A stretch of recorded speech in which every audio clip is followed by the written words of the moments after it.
ధర్మ సందేహాలు కార్యక్రమానికి తిరిగి స్వాగతం. గురువుగారు, మరో ఉత్తరం చూద్దామండి.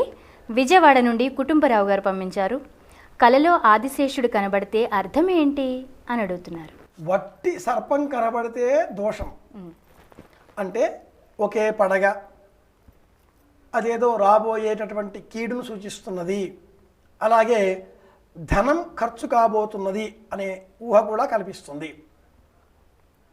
మన మనస్సు ఆందోళనతో కూడుకొని ఉన్నది అనే అర్థం కూడా స్వీకరించాలి.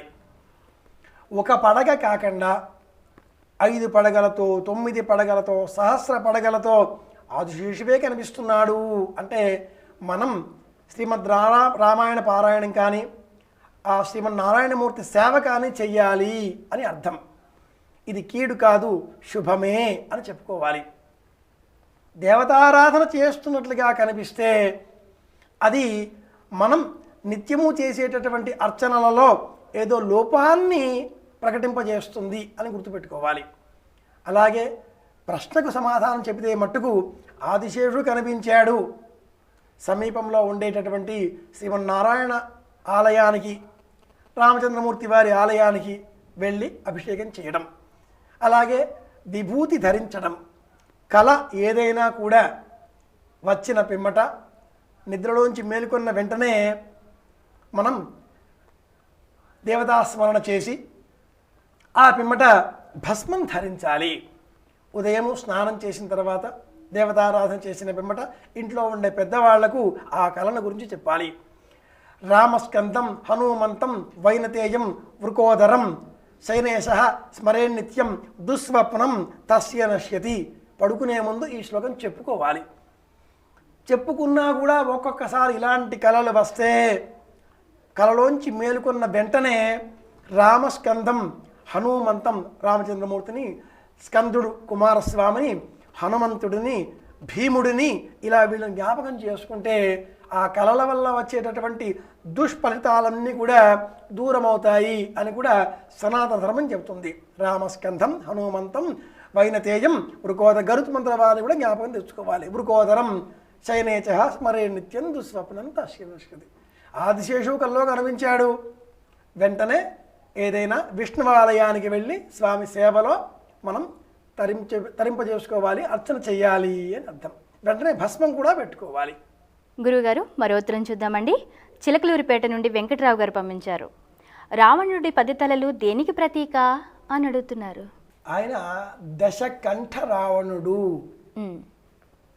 పౌరాణిక ప్రపంచంలో ఉండి ఈ వర్ణనను చూచి సినిమాల వాళ్ళు వీళ్ళందరూ కూడా 10 తలకాయలు చూపిస్తున్నారు. ఈశ్వరుని స్తోత్రం చేసే సమయంలో 10 విధములైనటువంటి నాదములను ఏకకాలంలో ధ్వనింపజేసేటటువంటి శక్తి కలవాడు కాబట్టి ఆయన దశగ్రీవుడు.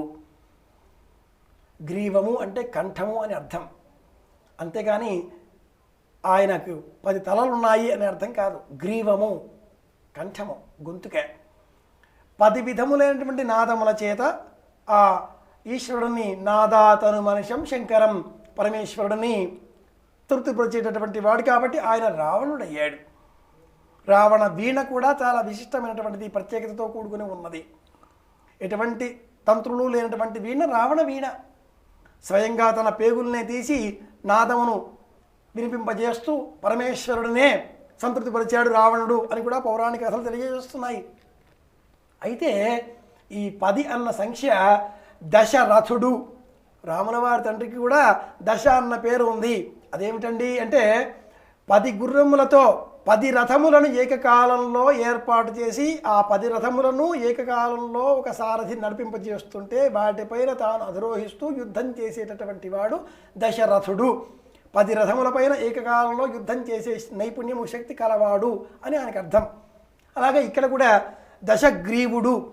మనలో ఉండేటటువంటి అహంకారం ఇది ఇంద్రియ సంబంధితమైనటువంటిది, కర్మేంద్రియ జ్ఞానేంద్రియ సంబంధితమైనటువంటిది. ఆయన ఆ రావణుడు ఎలాంటి వాడంటే దక్షిణ దిక్కున ఉండేటటువంటి యమధర్మరాజు కూడా ఈ దక్షిణ దిక్కుకు నేనా అధిపతిని లేకపోతే ఈ దశకంఠుడా అనే సందేహంలో ఉన్నాడు. ఎవరిని చంపాలి అన్నా కూడా ఆయన అనుమతి తీసుకొని రావాలి. ప్రచండంగా వీచేటటువంటి వాయుదేవుడు గాలి కూడా వీచే ముందు ఒక్కసారి ఆ రావణాసురుని చూడాలి.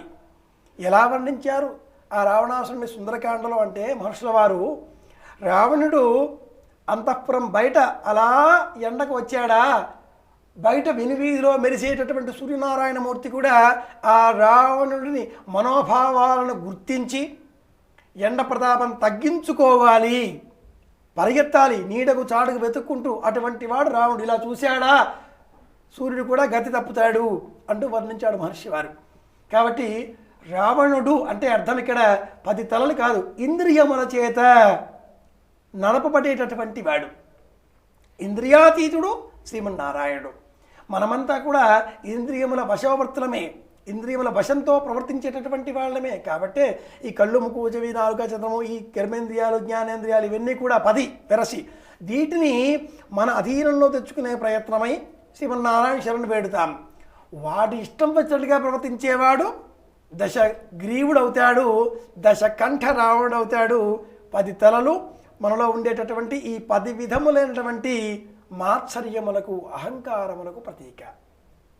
గురువుగారు, మీ అమూల్యమైన సమయాన్ని వెచ్చించి ప్రేక్షకుల సందేహాలను శాస్త్రోక్తంగా నివృత్తి చేసినందుకు ధన్యవాదాలండి. కృష్ణార్పణం.